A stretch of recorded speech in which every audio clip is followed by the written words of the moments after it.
Hello and welcome to Watershed Conservation Economics 101. In this short presentation, we will cover the basics of using economic analysis to assess the performance of nature-based solution in watersheds. Specifically, we'll cover the what, the why, the when, and the how of using economic analysis in watershed conservation assessments. And all of these will be fairly brief. There is another presentation that goes into more detail in some of these aspects, but not this one. So this is just as an overview of the general thematic of economic analysis of watershed conservation. And we will spend a bit more time on the methodology of how to actually do this analysis. But again, it's simply an introduction, and a separate presentation will go into a bit more detail here. We'll also touch on best practices, again, as an introduction. So let's start out with the what. What is economic analysis applied to watershed conservation interventions? And when you're in the midst of it, it kind of feels a little bit like this, which you can either look at as art or science. I would argue economic analysis generally is probably both, because it requires a lot of judgment calls, which hopefully are well informed and defensible, but nevertheless, they are judgment calls. And that's making those is always a bit of an art more than a science.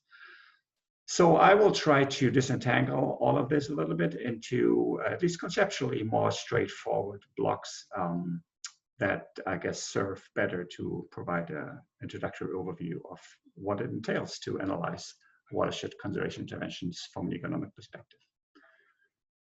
And so, first of all, what it is, essentially, the focus of this kind of economic analysis, as with any economic analysis, is to get a solid understanding of the costs and benefits of the project at hand. And so in this case, it would be most likely nature-based solutions in watersheds, but this also certainly extends to any other gray infrastructure or green-gray components. And so the basic dichotomy here of how you might conceive of this analysis is you can do it for the watershed conservation project at large, meaning the project as a whole is assessed in terms of its cost and all of the benefits it provides. Or you can do it for an individual stakeholder, meaning you take the perspective, let's say, of a municipal water treatment plant and analyze the performance of the watershed conservation project from its perspective, meaning the costs and benefits this particular stakeholder receives from the project. This is in terms of the beneficiary perspective that you see described in the two blue boxes, the two options you have there. But also, of course, as with any analysis, you can distinguish between doing it before the project is implemented, so that would be the ex ante case, or after project implementation. In the first, of course, you are dealing with predictions mostly. And in the second ex post analysis, you actually usually have data available to look at the actual impact versus the predicted impact. Usually, both will be needed. You will want to assess beforehand what the likely impact of your interventions are. And you then also should go back after having implemented them to see whether your predictions actually came true. And any lessons learned there might be useful in perhaps adjusting the interventions in order to align the outcome more closely with what you had projected. Now, moving on from the what to the why. Why do we want to do economic analysis of watershed conservation interventions? Usually there are two main reasons why we do these analyses. One is to understand what the cost is of a particular nature-based solution or a portfolio of solutions in generating what we really care about, what we might call the target outputs. And you can think of those in terms of examples of increased low flows during drought periods, or reduced sediment concentrations at the municipal water plant intake, any output that a particular beneficiary or beneficiary group might care about.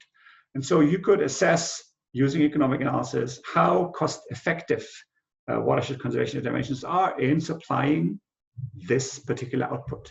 Essentially, you would express the performance in terms of the amount of investment, or dollars, if you will, it takes to produce 1 unit of your desired target output. And then you can compare the performance of watershed conservation in providing this service, this target output, with alternatives such as gray solutions, engineering-based solutions. You could also carry the whole analysis a step further and try to convert the benefits that watershed interventions provide into monetary units. And in this case, you're moving from a cost effectiveness analysis to a cost benefit analysis, because both costs and benefits are expressed in monetary units. And so having done that, this type of analysis, you can then move on to assess the net benefit, meaning the difference between the benefits and the costs that your project provides, or the return on investment in the project, meaning what you get back for the resources that you put into watershed conservation. Both of these are useful and both have their audiences. And so it's just to be important to be very clear beforehand what you want to get out of the analysis, so that you can collect and generate the information that allows you to supply those results in the units that are desired by your stakeholders. Staying with the why, in addition to generating these basic economic performance characteristics of cost effectiveness or net benefits or return on investment of watershed conservation, doing an economic analysis also asks some crucial questions that should be answered at the outset. So it has its purpose in focusing minds and broadening, I guess, perspectives to make sure that these key considerations are taken into account at the beginning, at the planning stage of the project. And so 2 specific components that I'd like to call out here are the total project costs. Most people will have their intuitive understanding of what watershed interventions might cost, but rarely are those complete. And so what an economic analysis forces you to do is actually become very structured in your thinking about what it takes to implement a given project and what kind of costs are entailed in this implementation. So some components that many people do not fully appreciate at the outset are in transaction costs, such as outreach, engagement of stakeholders, partners, landowners that you might want to or have to engage in watershed conservation activities. And that, of course, entail costs, both for those stakeholders as well as for the program itself. Then also, sometimes not fully appreciated are the opportunity costs. So any interventions, any nature-based solutions might modify or even displace existing land uses that would have otherwise occurred on the intervention areas. And so again, this displacement might entail costs that might have to be compensated. And finally, the monitoring and enforcement costs. Most projects will require some form of monitoring of compliance, but also performance of the interventions and associated costs. And especially when it comes to compliance, also potentially we have the issue of enforcement of landowners with contracts, none of which is easy and none of which is cost-free. So those things have to be thought through carefully at the outset in order to design the interventions in a way that stays within budget. Another component that is very important is to be very clear on who incurs the costs of those interventions. Obviously, some of the costs will be incurred by the program itself.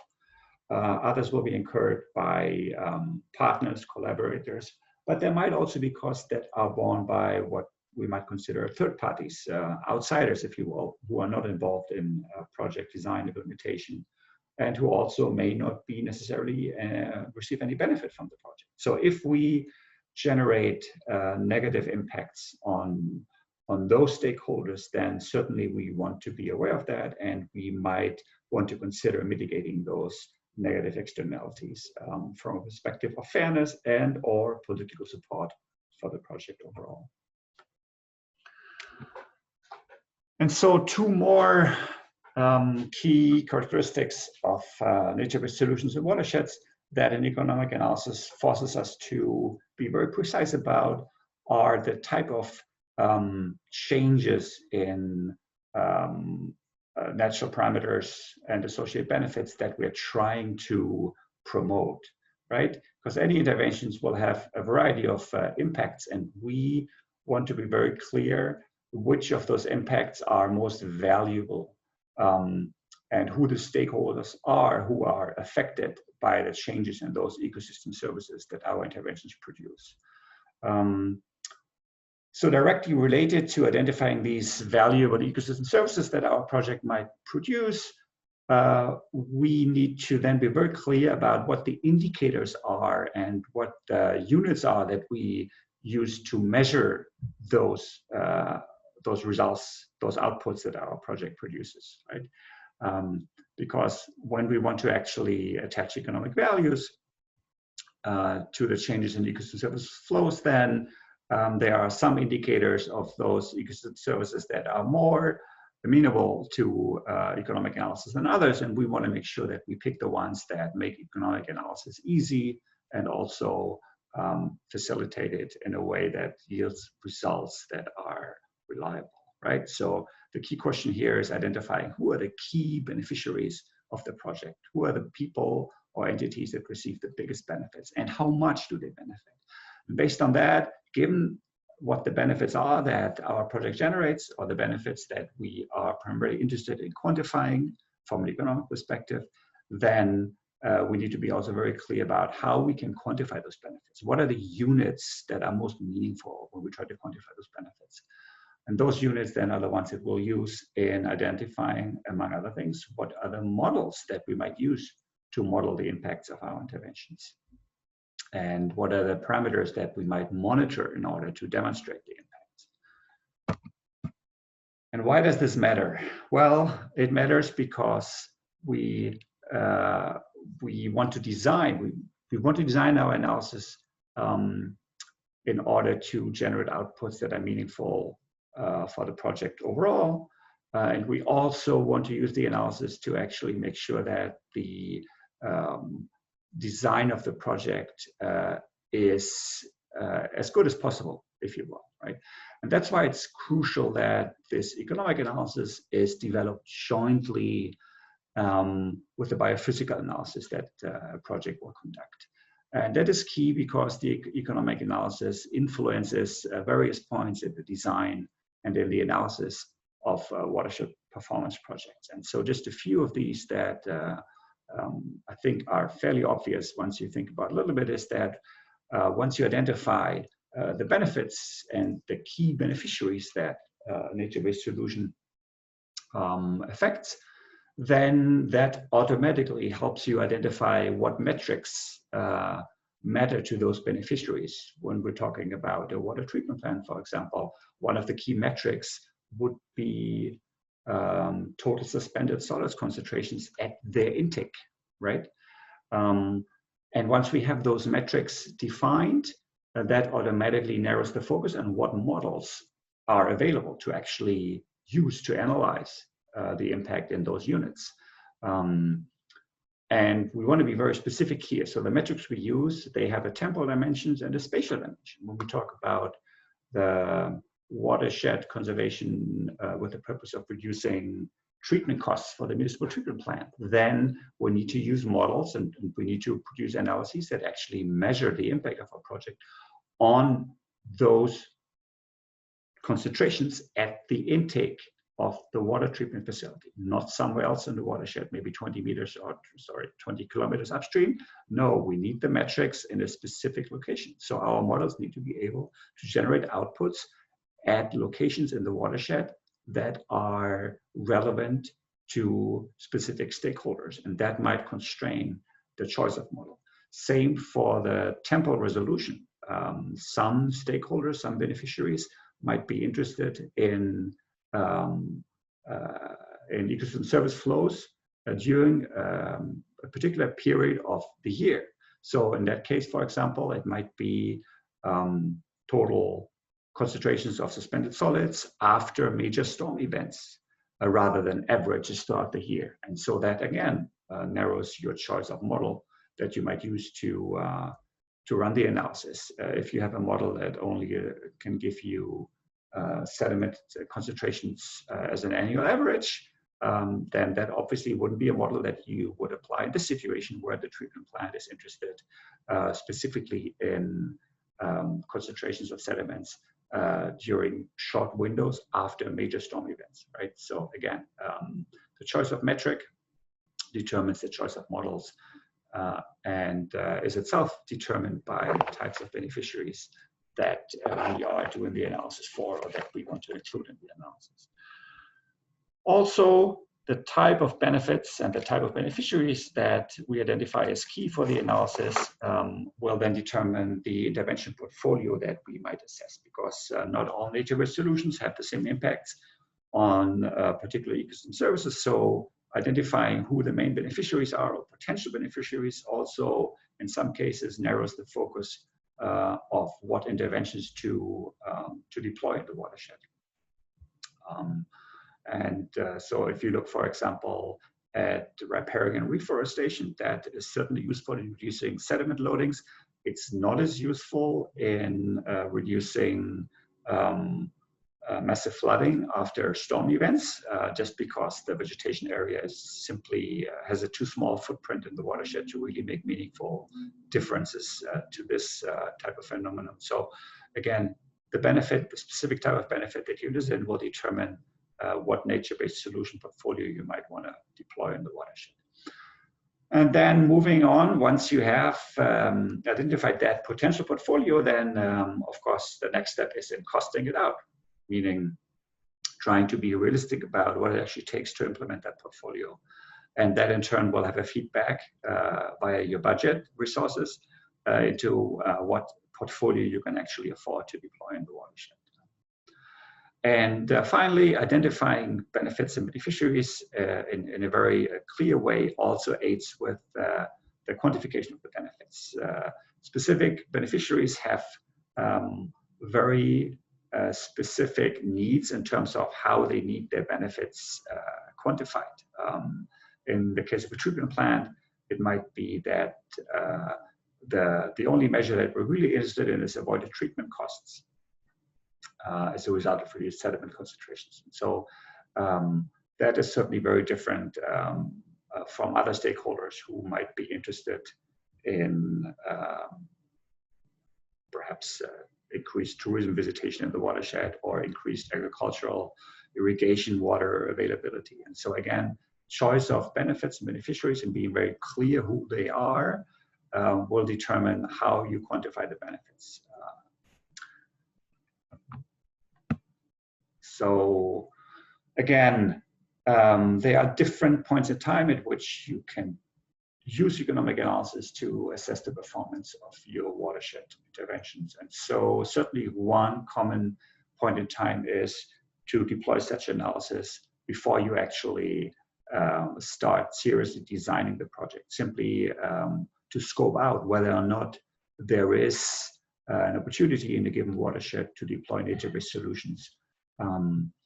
And what the potential benefits are that you could generate from nature-based solutions in a specific watershed, right? And so for this kind of analysis, which really is a high-level cost analysis that generates a first rough idea of the business case, if you will, of nature-based solutions in a watershed, you generally use generic information. So mostly pre-existing information or information that is generated by models that run off the web. So again, the question here is simply to get a first idea of whether or not it makes sense to deploy nature-based solutions in a watershed for the type of problem that you want to address or that major stakeholders are facing in that watershed. Now, a second point in time is certainly during the feasibility phase. So when you have determined that there is a case or there's a potential case for nature-based solutions in the watershed, and you want to do a more rigorous analysis of what the likely impacts will be of deploying nature-based solutions or some specific portfolio of nature-based solutions in the watershed, then you would use a more rigorous economic analysis, which usually will require local data and calibrated biophysical models to develop a more solid idea of how nature-based solutions would perform in terms of their costs and benefits, how they compare to gray alternatives, and also what the net benefit of this project really are, or its cost effectiveness, what it would be for specific beneficiaries, or how the project overall would perform, taking into account a wide range of costs and benefits. And finally, of course, like I said initially, eventually you do want to come back after the project is implemented to essentially test whether your assumptions at the feasibility phase were borne out. Did the project actually perform the way you planned that? And this is not done as often as it should be done, but it is crucial, not necessarily to prove your initial analysis, but rather to learn from what you might not have considered or anticipated in the original analysis, and use those lessons to tweak the project design, or to take those learnings to the next project and improve the design and performance of that project. So those are the three basic, I guess, points in time at which economic analysis can help you answer key questions about how nature-based solutions might perform in a given watershed. I guess in closing, I want to go briefly over the key steps in what it actually looks like to apply economic analysis to nature-based solutions in the watershed. So on the left side of this slideshow, you see the basic flow diagram, essentially, that any biophysical analysis and any economic analysis also will apply. We're starting out with the interventions, right?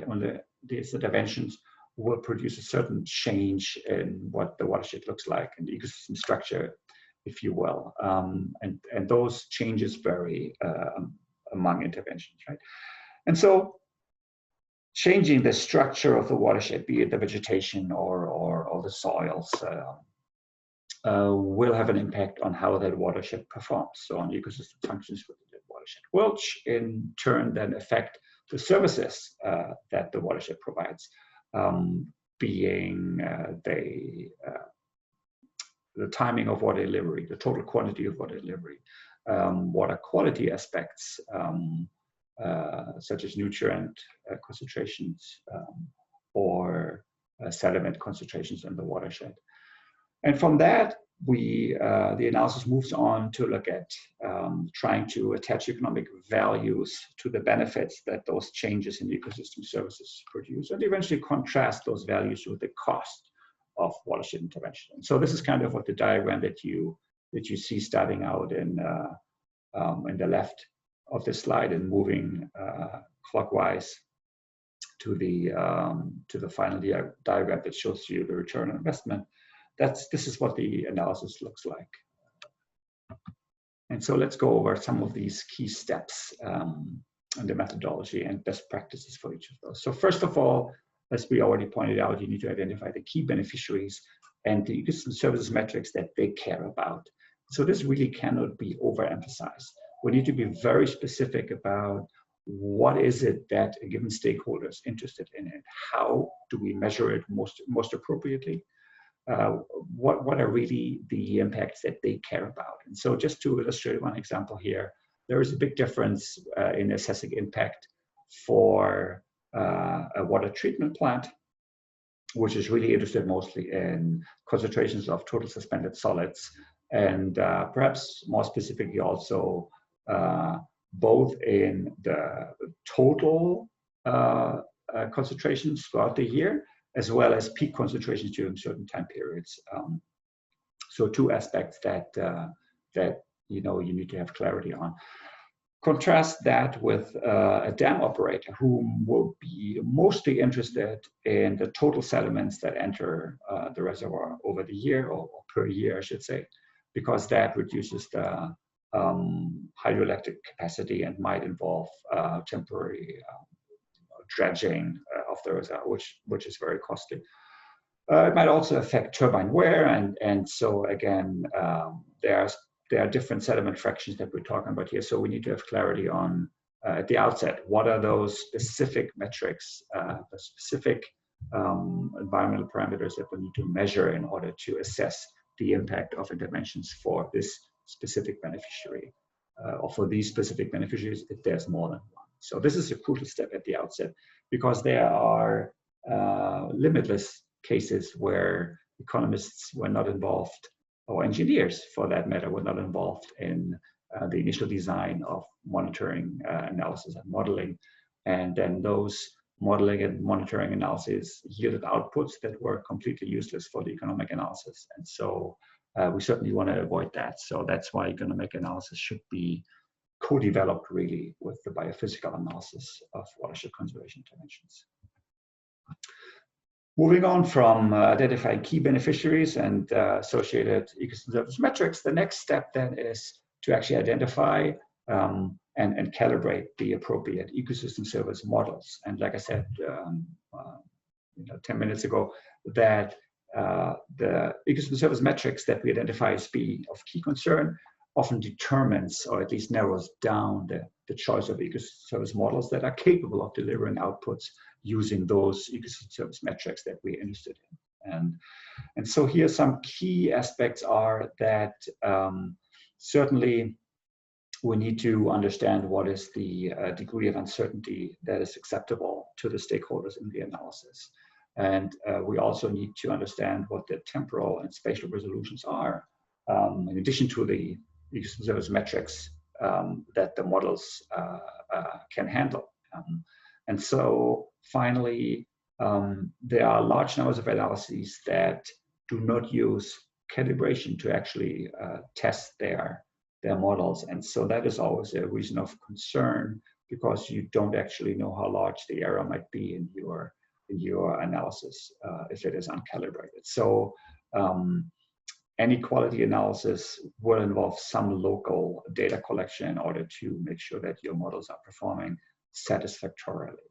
However, and I want to point this out, we're not going to go into much detail during this presentation, but in the following one, is that there is an issue of good enough that has to be considered in each of these steps, because there are certainly, there's always a more complicated model to assess the problem that you're analyzing, but it might not always be worthwhile the resources in terms of time and money to move up from your model to the next better one, right? So that is a key concern that we always want to keep in mind. What is good enough, essentially? The next step then will be to construct a business as usual scenario, which is really a different way of saying what would happen if we do not intervene in the watershed with our nature-based solutions, right? What will, for example, concentrations of suspended solids be 3 years down the line, 5 years down the line, 10 years down the line, if the world goes on as it would without our intervention? And so this is really key. We need to assess the performance of our interventions versus what would have happened otherwise, not what is happening right now before we started the intervention, because the world and everything in the watershed changes regardless of our intervention. So in order to really assess our project, we need to assess it against what would have happened and not what happened 20 years ago or what is happening right now, because the watershed itself is changing. And so against that change, we need to compare the impact of our interventions. Another thing to point out is that the business as usual scenario is definitely not the worst case scenario, right? The business as usual scenario is the scenario that reasonable people and analysts familiar with the issue at hand would agree is most likely. Again, this is something to keep in mind. We want to have a realistic scenario of what would happen without our intervention in order to have a realistic assessment of the changes and key outcomes that our interventions would bring about. The next step then, after constructing the business as usual scenario, is to then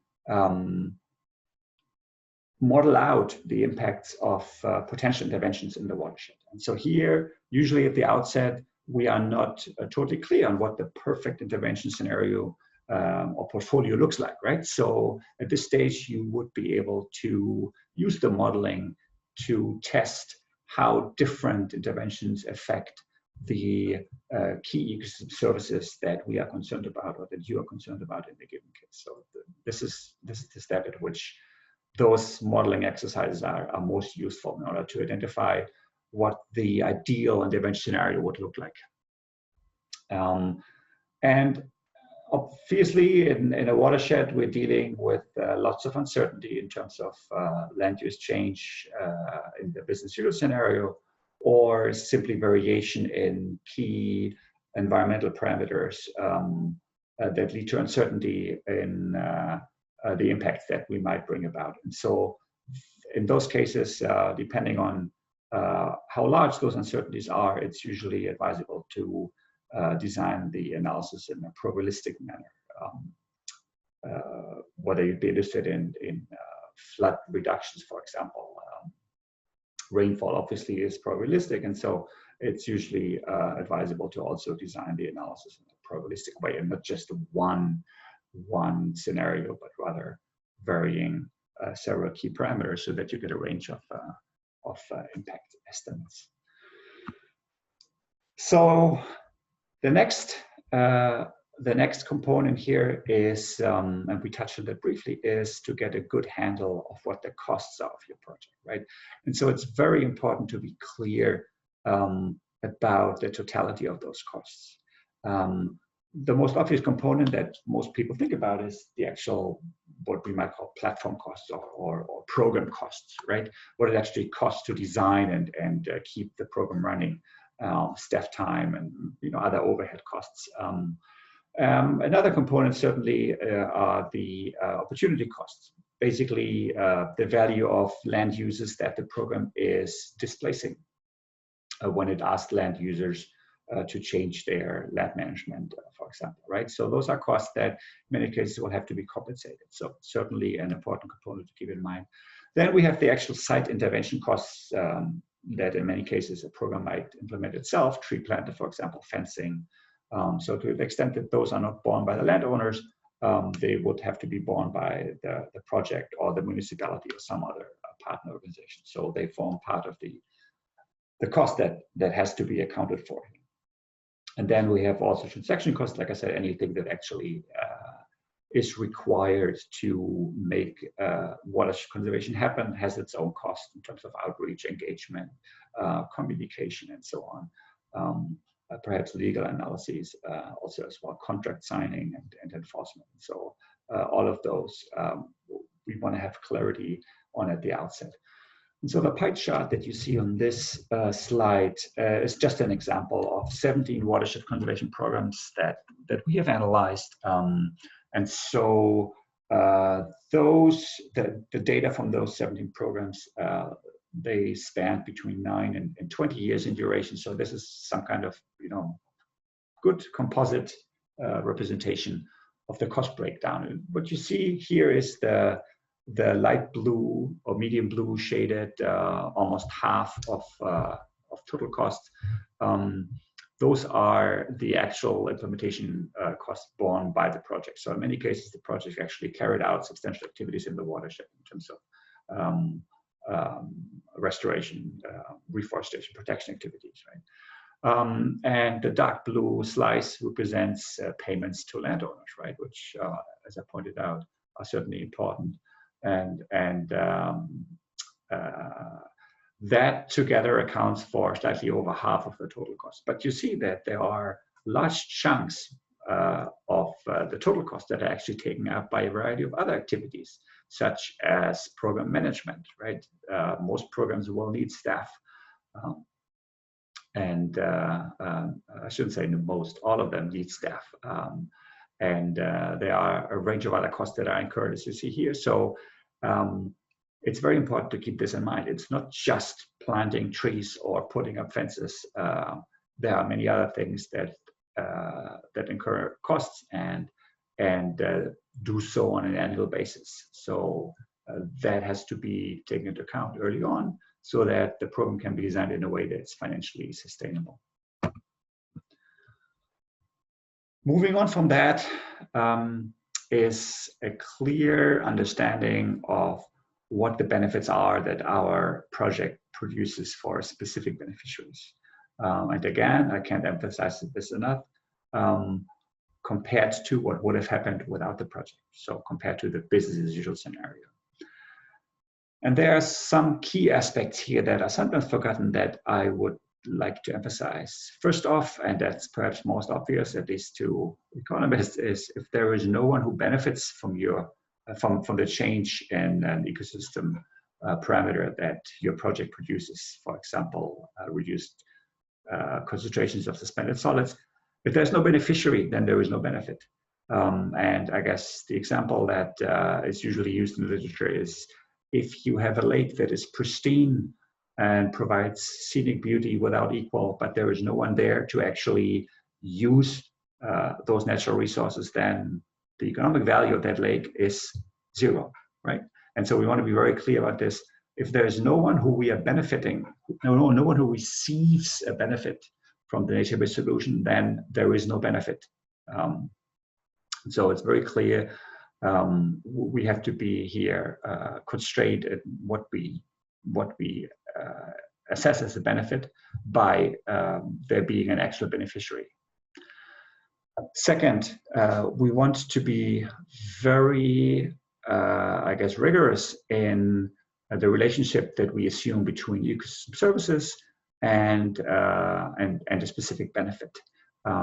We cannot, for example, assume that a 10% reduction in suspended solids will lead to a 10% reduction in municipal treatment costs. That is almost never the case, and that is due to there being thresholds in the cost function that have a variety of reasons. I can't get into that here, or discontinuities in the test in the cost functions, as you see in the little diagram with the green, black, with the blue, black, and red curve at the bottom of the slide. So we need to have a clear understanding of what the benefits are that a specific change in ecosystem services produces.